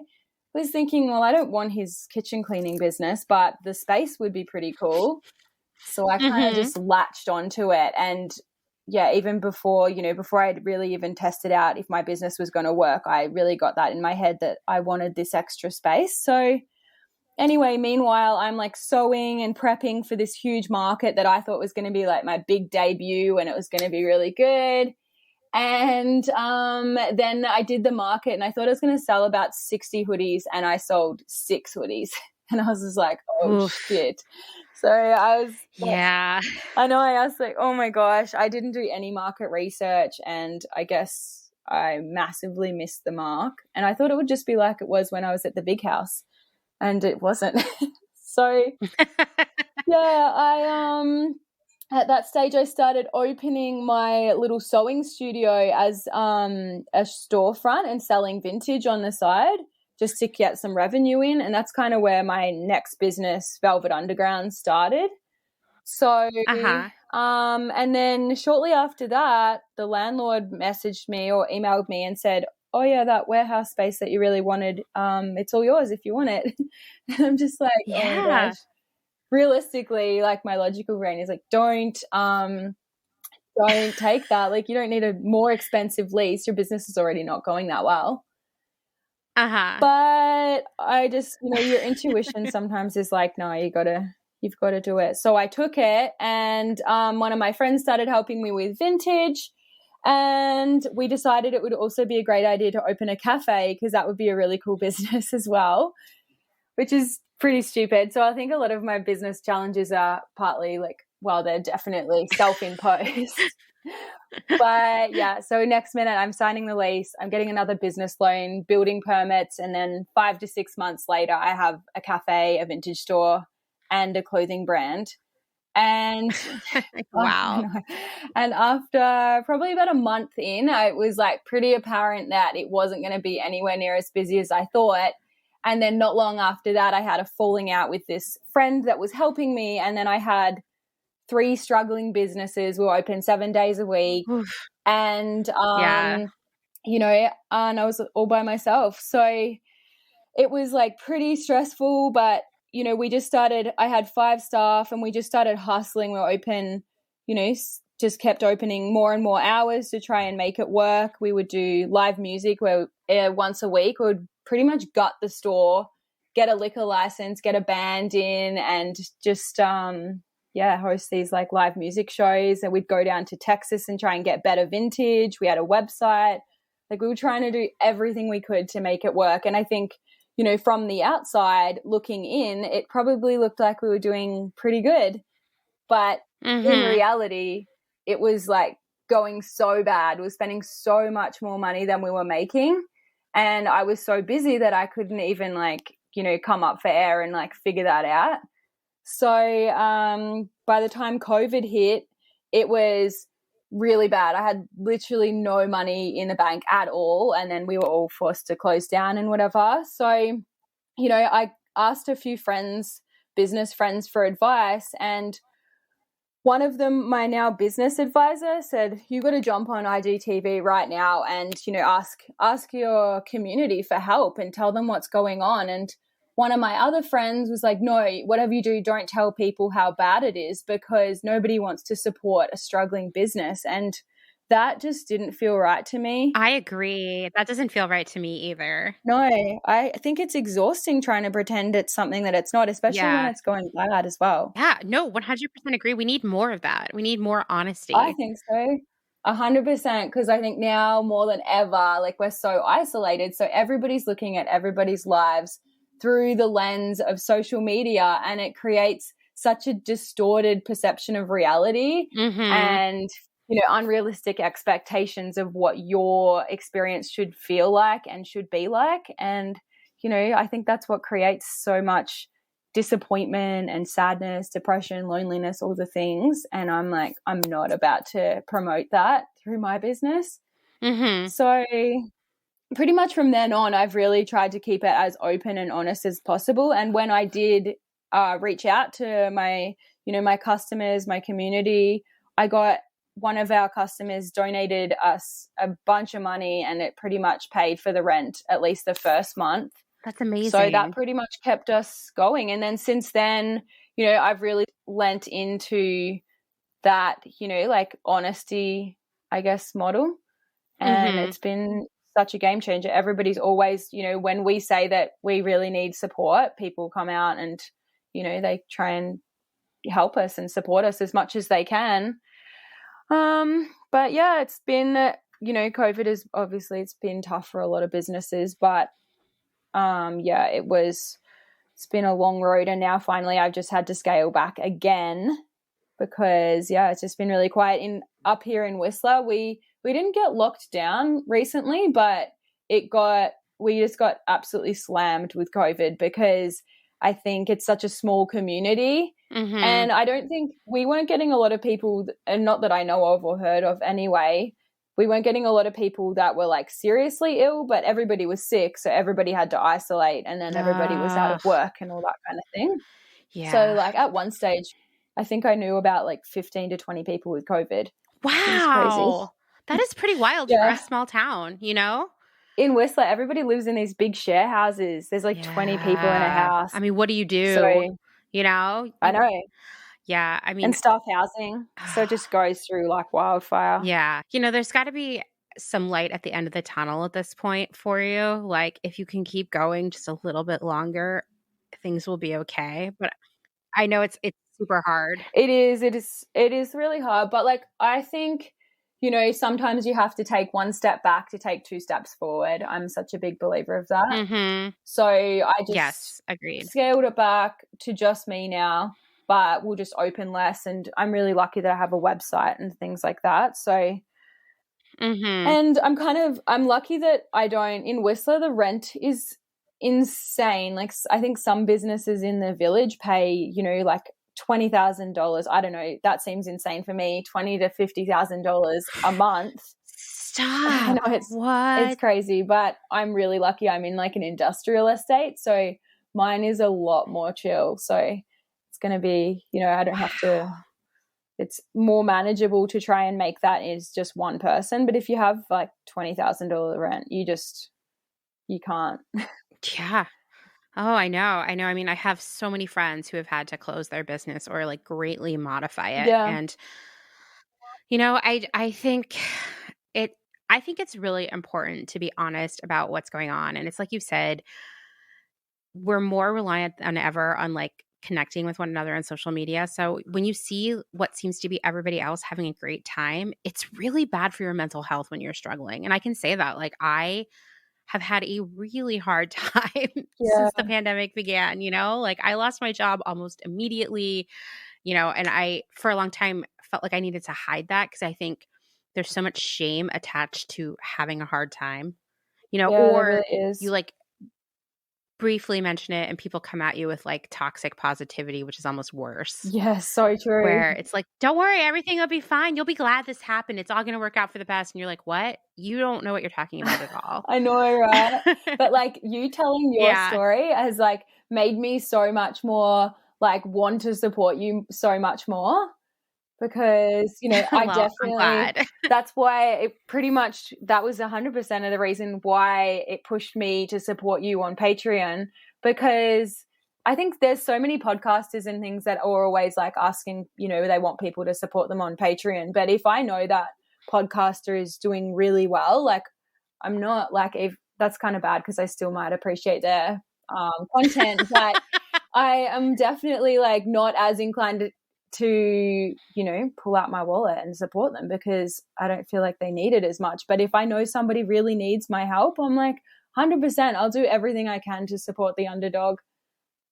And that's how I feel too. That's why I feel like if your business is struggling and you know you are a part of a community, the best thing you can do is be really straightforward about it. Also, because I feel like, especially when we talk about like small businesses and like being an entrepreneur, I feel like that area especially like falls prey to a lot of this like toxic positivity business spin where it's like, you know, like you can listen to episodes of How I Built That or How I Built This, whatever, entrepreneur show. And you're like, oh, it seems like everybody who starts a business, it just like goes fine. 100%. Right. So yeah. I should just go start a business too. Or also like, I think it's really important for us as customers of all of these small businesses to understand that there are people behind that purchase who rely on it. You know, like I know if I don't go shopping at Amazon, it's no big deal to anyone, but like my friend's business, it's going to make a difference, you know? And so I think we need to be upfront about what it is to start your own business. Sometimes it sucks. Yeah, 100%. You know? I think more businesses need to talk about it because, you know, sometimes you can just get so disconnected about like where your stuff comes from and who's behind it. And like, I think, it's just, if more people spoke about it, then customers would really feel like they're, you know, making a difference when they shop at, you know, small business rather than Amazon, because, you know, you're not just one in a billion purchases that day. Totally. Yeah. I think the more we can talk about that and constantly thinking about that, because I think so much of the media that exists around starting a business is like falsely positive. It gives this false narrative that like it's a really cool, fun ride. And don't worry if something doesn't work out because something else will, because that's just not true. Yeah. It's you know, really not. Businesses go out of business all the time. But we hear stories of how someone, you know, like I remember listening to the Eileen Fisher episode of How I Built This. And I was like, wow, like she didn't even like really want to start a business. And she just like did. And now she's really successful. I guess that means anyone can do it. And it's like really easy. And we know that's not true. So, there's so many stories like that. And it's like those stories of those success stories are everywhere over the internet.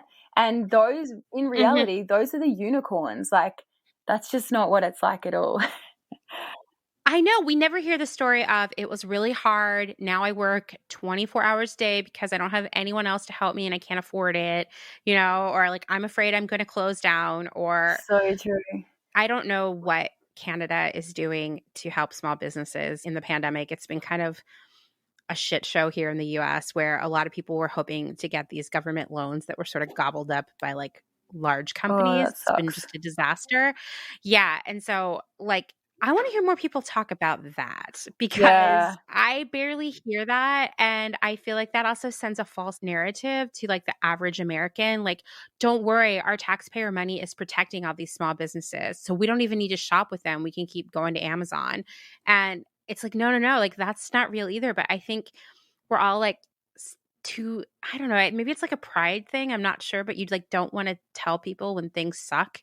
Totally. Well, one of the friend that said I shouldn't talk about it, I think she was kind of like saying more that it's like very like brand damaging. And I think I hate that thing about brand damaging Like, I hate that I'm phrase. like, I know, me too. I'm all about like using the business as a platform to educate and inspire and promote whatever I believe in. And if that is being real with business or, you know, making people, I don't know, learn about sustainability or whatever it is, or like anything that's even like, you know, political things. So many businesses don't talk about stuff because they're too scared about what people might think. And I'm like, no, I'm totally against that. Yeah, that's how I feel too. Like if someone doesn't like my politics, then why are they listening to my podcast? Like it's fine, you know? Yeah, Like that's I so don't need to true. please everyone by walking the line. And I feel like so many businesses feel like they need to. Yeah. But I would also say every time I see a small like business take a political stance, yeah, they have people on Instagram blowing them up and being jerks, and maybe they will never shop there again, but they have like 10 times as many people showing up to be like, you're my new favorite place to shop. 100%. And so I think I hate this idea that if you are a business, you shouldn't take a stand on things. I would love to see that go away. Yeah, me too. I think I've got a couple of business friends that are sort of like the same as me, and they're just all about using their business for social impact. And I think more businesses should do that because you have such a bigger voice using, you know, a business platform. You reach so many more people than just an individual. Mm-hmm. So I think it's really Totally. important. That's how I feel too. I think that there needs to be more of that because the right people will be your customer, you know? Like Yeah. I think it's a good thing. I mean, I look at businesses that like really try hard to like be neither here nor there, and I'm like, yeah, your company kind of sucks. Yeah, fence sitters. Like I hate a fence sitter. Stand up for what you believe in, I think.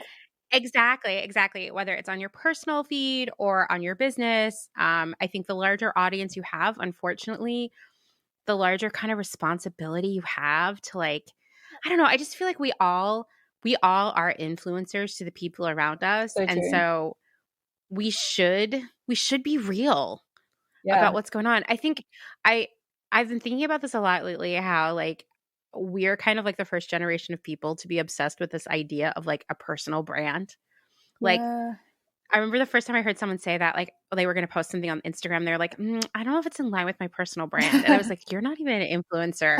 But I realized I was like, we're all doing this. I dated a guy a long time ago who would edit his like Facebook feed constantly, like taking stuff off that he didn't think was as funny as he thought it was originally. And I was like, this is so weird. Like I think this means you have like like you're a narcissist or something. And not that I want to throw that term around lately, but I feel like we have all become so obsessed with what our social media face is, because that's kind of, especially now during the pandemic, that's all we have.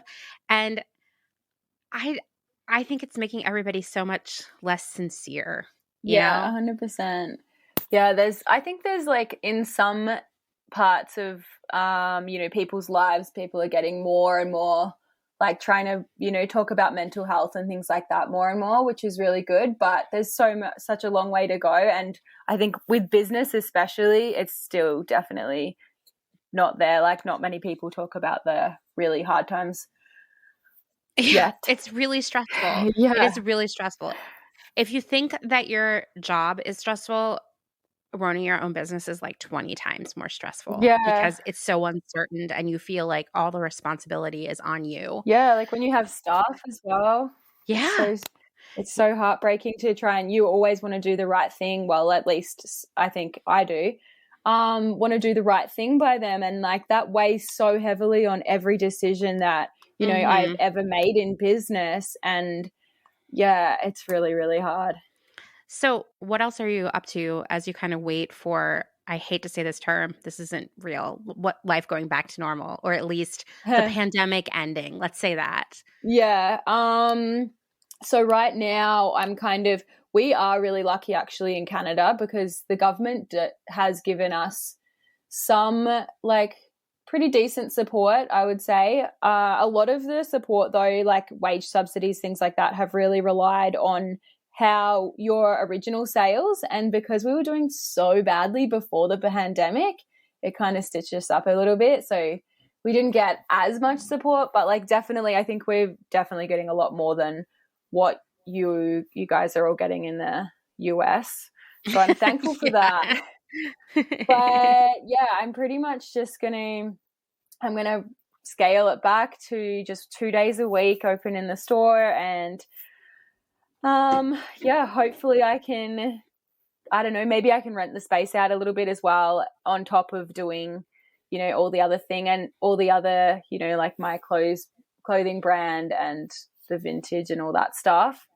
And I guess I'll just be working my butt off trying to make sure I can pay rent and yeah, see what happens. I'm really lucky there's been a lot of people come into the store and, you know, just offer their help as like volunteers and stuff like that. So, That's you know, awesome. and a few friends have been helping me. And yeah, I think I really want the website to just, you know, take off, because I think that is, you know, the long-term benefits of having an online presence are just so much more steady, because in Whistler it's such a seasonal town.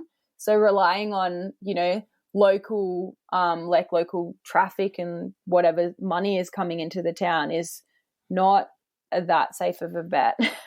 No. Yeah. It gets it dries up pretty quickly when people don't have work, then nobody's shopping. Yeah, no, online is definitely the way to go, to at least cover yourself, you know, and reach more people, you know? Totally. And I love that you can online you can make money while you sleep. Like, it's such a cool feeling waking up and you're like, you've sold something and you're just like, wow, this is awesome. I was asleep while that happened. Like, that must be what it feels like to be Jeff Bezos or something. Oh you my know? gosh, yeah. God. Raking it in. Yeah, I mean, for certainly raking it in, but, you know, it has a website. So there you go. I do think it's like there, you know, working in the industry, there's always so much speculation and so many like think pieces and weird seminars and stuff you can go to where people talk about like, is in-person retail dead? Is e-commerce the future? You know, everybody's got something to say about it. It's all really boring. And the reality is that, like, I guess the future is having both, because it pandemic proofs you for one, but also means you can like meet new customers. But then you're going to like get people coming to Whistler just to come to your store. And that is really cool. Like, that's the goal, really. Yeah. And especially because it is such, you know, we have such a global customer base, I guess, or I don't know, people from all over the world are coming to Whistler anyway. So if they find out about you, you know, from Instagram or your website or whatever from back in their home country, and then they get to come to Whistler, they'll definitely come and visit us, hopefully. They will totally. I have a special Google map that is like all the stores that I've ever seen online that I want to go see in person, like if I'm in that area. Oh, that's a great idea. I'm so glad that we could chat today, and I'm really looking forward to chatting again one day, hopefully in person. Yeah, I know. Hopefully sooner than later. But anytime you want to chat, just holler and we'll do it. It was so nice to talk to you.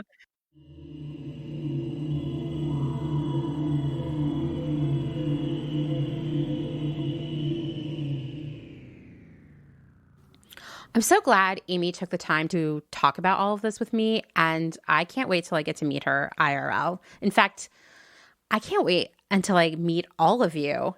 You know, getting to know all of you has been the highlight of the last year for me. So many amazing, talented people that I never would have met if I hadn't lost my job and started a podcast, which if you told me that was going to happen in 2019, I would have been like, what is wrong with you? So what a wild ride it has been, I know, for all of us, right? You know, it's not always easy, and I am not going to lie. I spent a lot of time worrying about money, my future, a post-pandemic world, and where I fit in there. Like, is this the end of my career? Am I now like a washed-up loser? It's not always a fun time. I know all of you are in the same boat in different ways, but I'm glad that I can be honest with all of you about that. And I think that's really, really important. That we all lose that tired old expectation that we should always be, quote, on, that our real selves and our real thoughts aren't important, that we should always filter both our faces and our feelings. Like, fuck that. This community has given me the courage to open up about myself, to tell the stories I was always too ashamed to share. And it's changed my life in just such an indescribable way. We are on this journey together. We can support one another through the good times and the not so good times. There's a clear connection between loneliness, outsiderness, and not feeling good enough. And there's an even clearer line between not feeling good enough and buying lots of dumb stuff. Changing the world, changing our habits, that all relies on supporting one another and welcoming new people into our community with like the most open arms, with hands that have been highly sanitized. So let's keep working hard at being our true selves and appreciating radical honesty from ourselves and those around us. We can do this. We're in this together. Thanks for listening to another episode of Clotheshorse. If you like what you're hearing, say it along with me. Please rate and review on Apple Podcasts. And of course, tell your friends. Don't forget that you can find us on Instagram at Clotheshorse Podcast.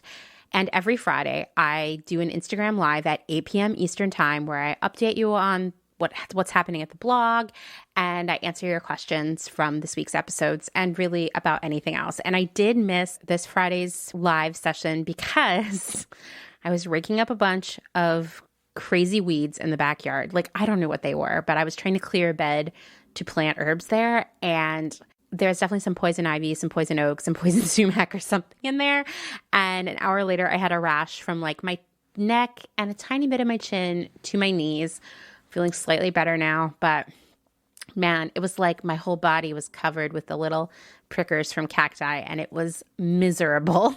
So I missed this Friday, but I'll be back next Friday. I have some carryover questions that I received this week. And of course, I'll give you an opportunity on Thursday to submit your questions. Maybe, to celebrate being back, maybe I'll wear something special this Friday. I guess we'll see. And I'm open to suggestions, of course. Also, if you want to meet other Clotheshorse listeners, join the Clothehorsing Around Facebook group. And of course, if you haven't by now, please check out Clotheshorse.world and think about what you're going to contribute. If you can't get enough of hearing my voice, you should check out my other podcast, The Department, which I co-host with my friend Kim. We're talking about the 2000s. We've been talking about them for a while. This week, we talked about the magazines that kind of shaped our hipster lives in the early aughts. And next week, well, a couple days after you hear this episode, we will be talking about all of our favorite movies and directors of the aughts. So you don't want to miss that. It's going to be really fun. Thanks, as always, to Dustin Travis White for our music and audio support. Bye.